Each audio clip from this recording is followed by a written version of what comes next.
बताइए आराम से।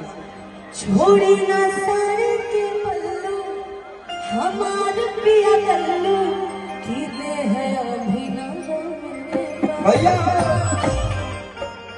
ये आज बहाना बनावत है, कुछ हो जाए आज रात में कि ना छोड़ा जाए, मतलब रात में आज आपका जवाब दिया जाएगा।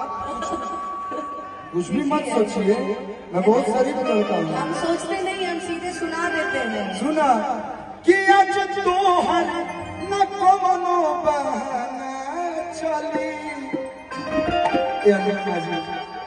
तो रस चूसे दो भवरा के कांच पाली हर तो मौसम तो आज जगह बाज लगला कि मौसम आज जगह बाज लगला ऐसे ना करी बल जोड़ी हटी होते भैया जोड़ी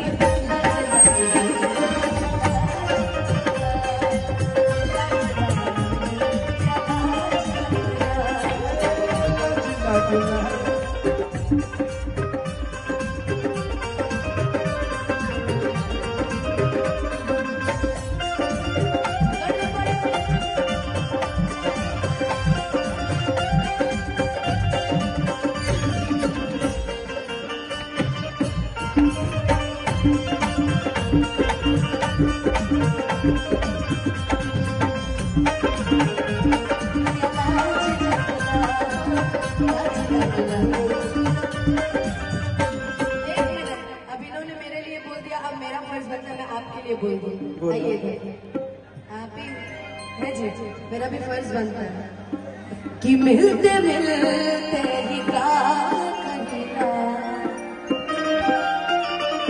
कि कैसन फीलिंग जगा गईला कि दुनिया के भुला के हम तोहरे में हो गई गुम।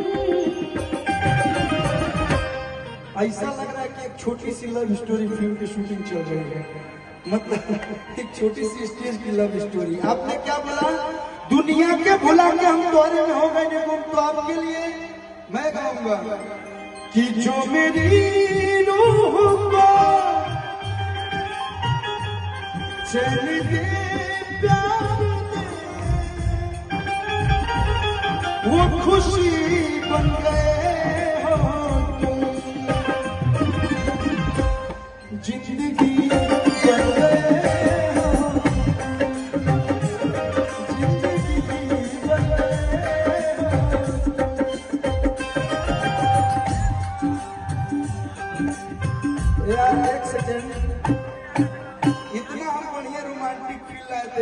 सब, मतलब हम जॉनी लीवर लगा तुम देखे नहीं कर रहा है। इतना प्यारा समय पोज बना रहा हूँ, फंस दे रहे हैं कि जिंदगी बन गए हो,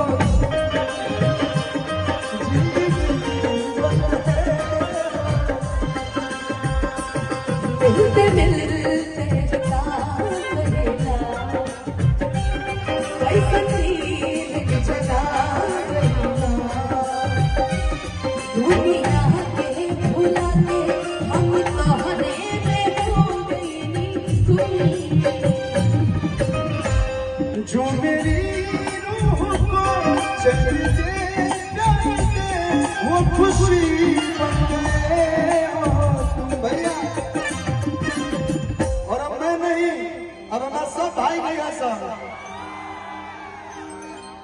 जिंदगी भैया भैया जिंदगी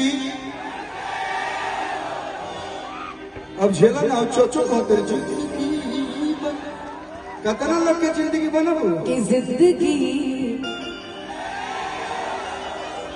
डिस्टर्ब हमारा कतल किन कर लगता होता